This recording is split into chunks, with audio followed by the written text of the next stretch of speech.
Hi.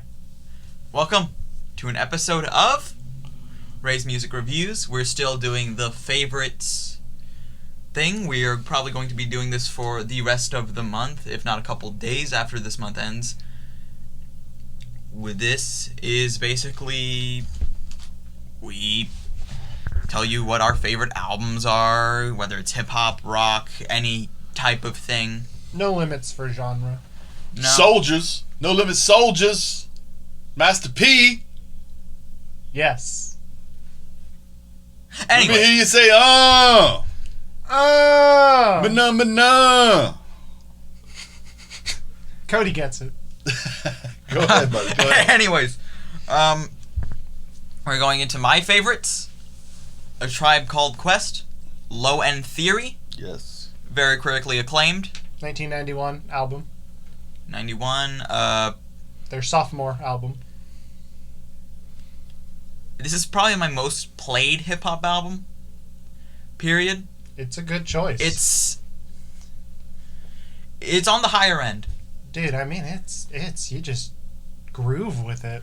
It's No matter what you're doing. I was playing like video games listening to this, and I was still just like bopping my head the whole time. I was like, yes. Yes. like It's it's so good. I just love the pure amount of.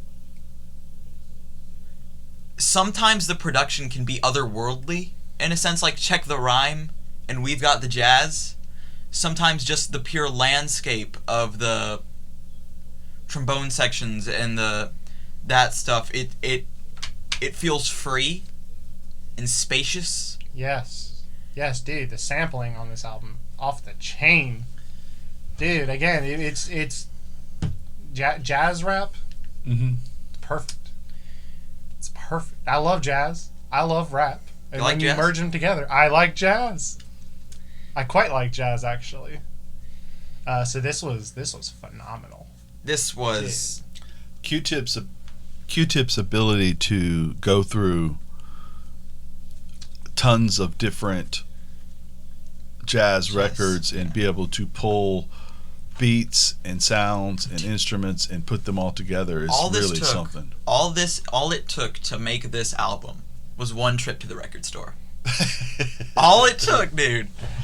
Yeah, Just sort one. of. Dude, and they were talking about, we watched a little bit of a documentary about it, where they were like loading up too many samples to have in their machine, so they were just like visualizing the other samples in the songs, and they were able to like form it together like that, which I thought was wild. Right. Oh. That's where It's Q-Tip. absolutely masterful. That's where Ali talks about. That's where I'd argue that this album's a bit of a masterpiece. Yes, It's just dude, that beat production, perfect. When Ali talks about how Tip will imagine something, and it's just my job to kind of make it happen.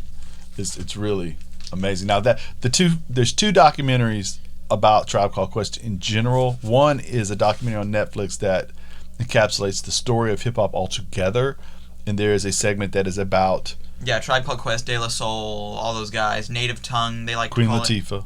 Yeah, all those people. Native Right. Tongue, they called it. It has multiple names. Mm-hmm. But But they have another episode that's on the South. There's an episode that's on the Houston. There's an episode of West Coast rap, all that. And then there's another one that Michael Rappaport did that was about them late in their careers that is really good as well. And this is just... A Tribe Called Quest is just generally one of my favorite music groups. And I think this is their magnum opus. I was blown away the first time I heard this album. I do like it a little better than the other Tribe Called Quest albums, but that's only because, like, this album feels more free and less... It's spacious. It's jazz. It's jazz, baby. It's... Well, when... Like, you listen to Can I Kick It, it's not as jazzy as... Well, when that's another segment where Ali talks about how Q-Tip explained jazz to him, as in these musicians were unable to express themselves at all, and so the only way of expression they had was through the moments they were able to play, and how you have a moment where you're playing a note and then you let that note breathe to make the next note important. And you're talking about how he manages to do this in a hip hop setting. Yeah, it's almost, in a weird way, the production here kind of reminds me of Radiohead's Kid A, if you've ever heard of it. How spacious, just the way it uses space and the way that the landscape is massive. Absolutely. And I love this thing. Oh, it's dope. I'm not gonna go as far to say it's the greatest hip hop album, but it is my most played. I think it might be up there for, at the very least, most influential. Like, you see a lot of people trying to emulate this style later on, and not doing it quite as well, but still pretty good. Dude, it's just... Let's move on to the questions. Can I say something first? Yes. Absolutely. This is not my favorite Tribe Called Quest album. Which one is? Just curious. I like Midnight Marauders the best. This is actually my third favorite Tribe Called Quest album. The problem I have with Midnight Marauders is that stupid voice. I'm not. I believe I like Midnight Marauders the best because I played it a ton when I was in college. So it reminds me of getting ready to go to stuff. Yeah. I like the first one more than this one. And it's funny because when you picked this one, I thought to myself, well, shucks, he picked that one. But I like this record. And then when I'm riding around listening to it, I was like, oh my God, this record is so great. And how did I ever get to the point where I only listened to 4 tracks on this and not just let it take me on the journey it's supposed to? You know, why did I screw this up this much to not listen to this record more is what happened. It was wonderful that you picked this record for us to listen to. I do want to say, it's an album that you should listen to while driving around. That is like the optimal place to listen. This is a must-listen hip-hop album. Yes, and do it in the car, dude, because you're just driving around, just vibing. Right. You're just letting it take you there. Right, and you feel like you are cool. Yes, you are literally I do feel so cool. Surrounded by cool. It's all over you when you're driving around. Flows. You can't help it. Yeah, right. Okay, how do we feel about the opener? Excursions, right? Yes. Oh. I love the bit at the very beginning where he's talking to his dad, and he says hip hop. His dad says that hip hop reminds him of bebop, and he's talking about things going in cycles. And he mentions Bobby Brown and Michael. Dude, yes, and yes, it's true.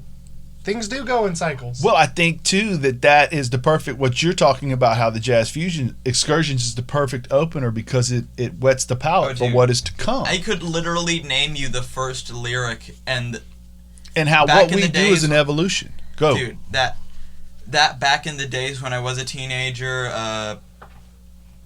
Before I had status and before I had a pager. Yeah, that's just such a memorable opening, and the opening beat is so, like, you know what you're getting into. Dude, I mean, it literally, like, the first couple notes instantly set the stage for the whole album. His voice is so spot on, and I think they said he had a cold when they were recording this, and he went to him and was like, I need to re-record it, and they were like, no, you absolutely do not. You're nasally anyway. And this takes it to a whole nother level of nasal. Dude, funny note, this has nothing to do with... On one of those docs, one of the outtakes, they're talking to the Beastie Boys, and they're talking about the native tongues, and MCA says, well, we were thinking about doing a little thing called the nasal tongues, and it would be Tip and MCA here, and then he was like, in Be Real from Cypress Hill, and they were like, and he was like, oh, but they all had that very strong nasal tone. Yeah. I mean, that's one of, like, the you'll find it in every person who's, like, big in hip-hop. They do have a unique way of rapping and way of speaking. Some people are more nasally, some people are really deep, such as, Busta Rhymes. One of the more unique guys is coming later. Right. Absolutely. And the introduction in song 2. Okay. Before we get to the closer, can we talk a little bit about just the whole album? The intro to Fife. Dude. Because this is the album where Fife gets to step to the front, and they've been trying to get him to do this on the first record, and song 1 is Tip. Song 2, we start to get to see who Fife Dog is with Bugging Out. Dude, Bugging Out's one of my favorite songs on this album. Right? It is such a strong opening verse. The next three are kind of showcases for him, and then we get into then you get into Butter, and then it's again that's a showcase for Fife, right? And then we get to Verses from the Abstract, which is a showcase for. Well, I don't even think you need a showcase for Q-Tip. He's so. No, he pretty much every single time he raps on this album, it's incredible. But the thing is, it's like he sets the table so much on this record for Fife to hit the home run, right? And then then we go to here where we say, how did you feel about the closer? Scenario. And this one, I don't think it's even a question, right? It's one of the all-time great songs. Can I just say this? Yeah. Before I love Scenario so much. Before I get into Scenario, I'm gonna say the transition from What into Scenario is incredible because it jarred me. Right. The first time, it genuinely scared me. Right. The first time I heard it, and it's like it's the perfect way to segue into that because Correct. Scenario is so in your face and so you're focusing on us. And you had the other leaders of the new school. And Scenario Go ahead. also kind of feels like the last shout of the native tongues, like the last cry of a generation. Oh, wow. And Yeah. it's so because at the end it shows Busta, right? And it's like, okay, we're done now. We're giving you Busta. Right. And we're going to show you what's next. And Q-Tip talks about how back then you would have a lot of this album is going to end with my posse. And so they have everybody there. And as you said, in a way, like I talk about how Q-Tip hands things over, you have a upbeat, in-your-face thing. And then Q-Tip kind of, with his smoothness, sets the table for, you've been up here, I'm pulling you back down just long enough to hand this to something you ain't never heard before. And Busta is a force of nature. He's something that we had never heard before. The rapidness. Dude, what was it like hearing Busta for the first time? I'm telling you, there are moments in time where you think things are different. When I was a kid and I heard Eddie Van Halen, I thought, okay, this will be different. And the moment you heard Busta Rhymes rapping, you knew everything you knew had just changed. There was a new genre, and that genre would be associated with that voice. People are going to try to sound like that. People are going to try to be quick with their lip like that. And people imitated it. Very few people, nobody's been able to duplicate it. And very few people who go in the studio and try to imitate that can get on a stage and do it for real. And Busta can do that as well. He is amazing. And for them to be able to give you that as they're going away present, come on. Dude, it's the perfect way to end it. That's an exclamation point. Right. I don't know that there is a record that once you get to, let's see. Once you get to Check the Rhyme, I don't know that a record ends stronger than that. From Check the Rhyme to Everything's So Fair, and I don't have a problem with the other one. Jazz, We've Got, Sky Pager, What, Scenario. I don't know that an album ends that good besides this one. You know what I mean? Yeah, that's it's, really high level. Real good. Yeah, right? Dude, I don't. It's bonkers how Right. good it is. What would end better than this? Something in the Way? Not Something in the Way. I don't know. It's just really fantastic the way they do it. It's so you have to think hard to think of albums that have ended better than that. Right. That have gone on that just tirade. Right. Oh, yeah. Now, how did we feel about the production? Oh, just Amazing. Right. Revolutionary. it's what Jared said about Welcome to the Jungle. You want me to go to Giza and review the pyramids? Exactly, you know? Right. It's a monument Right. to what music can be. And you have, I think, what's that guy's name? Something Rock, right? Is the one producer that was actually in the studio, and then you also had Q-Tip and Ali, who are both producers as well. So you wind up with three people who were able to, and I think they said basically Rock's job was to pull out the static while increasing the bass so that it could, like they said, the new advent of stereos allowed, you had to have something that would stand up to the new 808s in the cars, right? But it's perfect, right? Oh, dude, yes. Favorite track? Oh man, it's so hard for me to choose a favorite, but I might personally go with Jazz, We've Got, or Check the Rhyme. Verses from the Abstract. Check the Rhyme. Right. Jazz. Scenario. Excursion. Verses from the Abstract. Vibes and stuff. I'm just going to name off the whole album. Yeah, I was about to say you are rapidly approaching at the very least half of the album. I would go with Check the Rhyme. I mean, Scenario is one of my all-time whatever. So Scenario is, but I don't feel like it's fair to just say that. I would go with Check the Rhyme and Jazz We Got right under that, and I don't. Well, here we go. We'll just do this. Least favorite. The only song that I felt was maybe weak was the infamous Date Rape. Because mostly it felt like they didn't really have a whole lot to say on it. They say something to the effect of, like, date rape happens a lot, and then they just make a bunch of, like, semi-related jokes for the rest of the song. It was weird. You know what I mean? I get you. Yeah. It's hard to, like...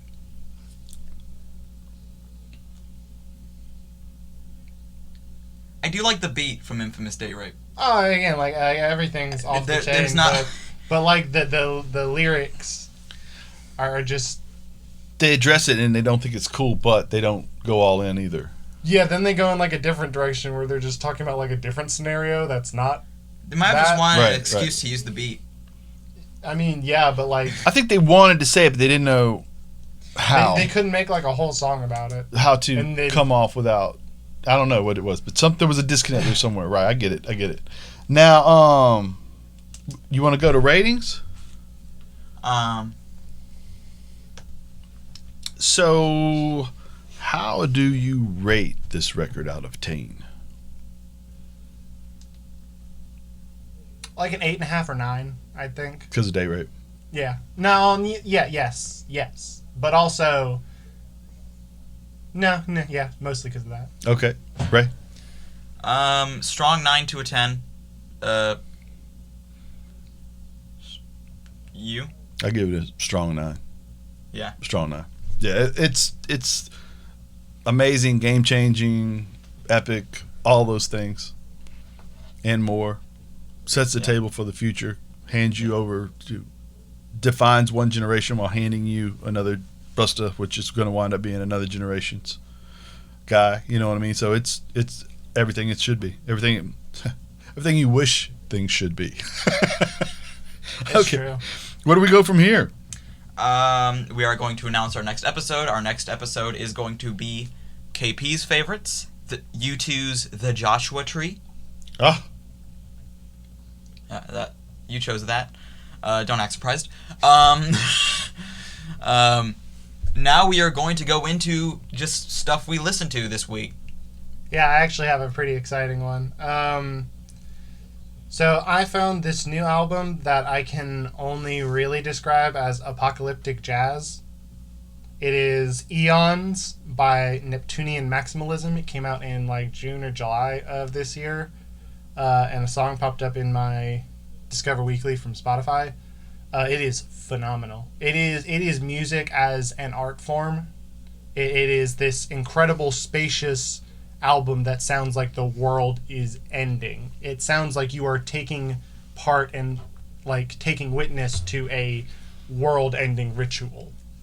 The drums are heavy. There's drones just constantly everywhere. The jazz, dude, it's a mixture of free jazz, like drone metal. And it literally, like, it gives me anxiety to listen to. Wow. It's crazy. Again, like, music, that's why I say it's like music as an art form. It's music that makes me physically uncomfortable to listen to, but it's so enamoring and so encapsulating, and you just get caught up in it where you're just not even realizing. You're just like, oh my God. Right. I literally feel like I feel like I'm just seeing the world collapse in on itself. Right. It's crazy. It's so spacious. It's like 2 hours long, too. I've only been able to get through like 45 minutes of it. It's woof. Right. So good. Right. Ray? I am going to pick another one from 2020. Brave Faces, Everyone by the band Spanish Love Song. It's folk punk bangers with very heart-wrenching lyrics. Folk punk bangers, dude. It's really good. KP, you listen to anything new? I've been listening to Pretty much Radiohead whenever I'm not listening to the album of the week. Yes. Just this week in particular. But I did wind up, let's see, what else did I wind up? I wound up leaving my Spotify on after the album ended, and it hit me with MF Doom. Yeah, MF Doom. Dude. After that, and then it took me through a couple of songs from De La Soul and stuff, because it just takes you further into that rabbit hole. You know what I mean? I did go on a bit of a White Stripes thing this week. Nothing wrong with that. As well as Jack White's solo work. That solo album for Jack White's really underrated. Boarding House Reach. Oh, dude, that album's awesome. He doesn't do bad. No. Really doesn't. No, the White he Stripes doesn't. stuff's good. His solo stuff's good. That thing he does with, what do they call him? Raccoonteers. The Raconteers. one that had- Raconteers, the yeah. one That's really, really good too. Yeah, I believe he made a short-lived band with Jack Black called Jack Gray. That should probably be interesting. Not a thing. I did listen to. Speaking of Radiohead, Atoms for Peace is a band consisting of Tom York and Red Hot Chili Peppers bassist Flea. It is The infamous Flea. infamous. Is he infamous? I mean, I know about him. he's probably I don't know many other bassists. He's famous. I like the list of bassists. Infamous I know and is like- famous. I mean, yeah. I'm sure he's infamous though. Infamous sounds way cooler. It does. It Absolutely. really does. Anyone can be famous. To be infamous, you have to be like cool or There has to like be a murderer. an edge to you. Yeah, like Charles Manson is infamous. Oh, okay, that's not a great example. There could be better examples. Yeah, most rock stars, I would argue, are to some degree infamous. All of the Rolling Stones. Yes. Well, not really. Charlie Watts isn't, but okay. But yeah. Axl Rose, Infamous. infamous. / infamous. Infamous, yes. Yes. All of them are infamous. 100%. Including the people who joined Chris Jericho? after that. Chris Jericho. Is not supposed to be on a music podcast. Wait. He makes music. I mean... Again. It sounds like Actually, Chris Jericho has a tremendous knowledge base. Have you ever listened to his podcast? Tremendous knowledge base of all things music in his band. He does things where they break down albums verses, similar to what we do, but they get more specific in that you have to pick albums from the same year with the same amount of songs, and they go against each other like that, and they go track for track against each other. Oh, dude. It's pretty good. Yeah, oh yeah. And dude, his band, really talented musician. Yes. Really, a bunch of really talented musicians, and Jericho's there too. Well, it just tells you how hard it is to make it, right? Oh, yeah, all those yeah. guys are really talented, and they can't make it until they're in Isn't a there- cover band called Fozzie Bear or something, and that turns where they're doing, you know what I mean? And then Yeah. that turns into a thing, because Chris is ambitious. And But he already had the name. Have you seen the live concerts where he's lip syncing? I did not know that was a thing. Yeah. I don't do a whole lot of watching Chris sing live. I've watched it like twice. And Yeah, I watched kind it of said because I'm good. I watched it because I was kind of intrigued to see how he sounded live, and Just like the studio. It sounds like sounds- yes, just like the studio live. just like the studio. Those are backtracking vocals. Go ahead. Against Me's new wave. It's pop and punk, but not pop punk. It's punk with good production. Nice. So, not like pop punk at all. It's pop. Pop punk is like he's not. The vocalist, she isn't nasally. It can't be pop punk. So it's not like If you're not sitting there whining with a nasally voice, it's not pop punk. That's right. That's right. it's political 2000s music, legitimately kind of political 2000s music. You don't quite see that as much. Even with stuff like Green Day, it was somewhat not as hard as it could have been. There were like the first couple tracks on American Idiot, and then maybe Give Me Novocaine Yeah. were the political songs. Yeah, but that wasn't like the feature of the album. Absolutely. That was it was more of like a punk rock opera. That was tangentially about politics. That was it It's strange. I've listened to quite a lot of Green Day. So we moving on You were to forced to listen to Green Day. the next episode. We will definitely move on to the next episode. The next episode? I love it. Yes. Next episode. I'm pretty sure I've made that joke already. I make that joke every time Every someone time. says Every the time. next episode. The next episode will be Joshua Tree. Joshua Tree by U2. So is that a wrap? That is a wrap. Nice. This is a You want hip-hop to take us album. out? Yes. Yes. Actually, no. We're gonna stay here. Copyright 2020. In Thanks the for blistering listening. heat A Go Home of the Heat forge of production. content.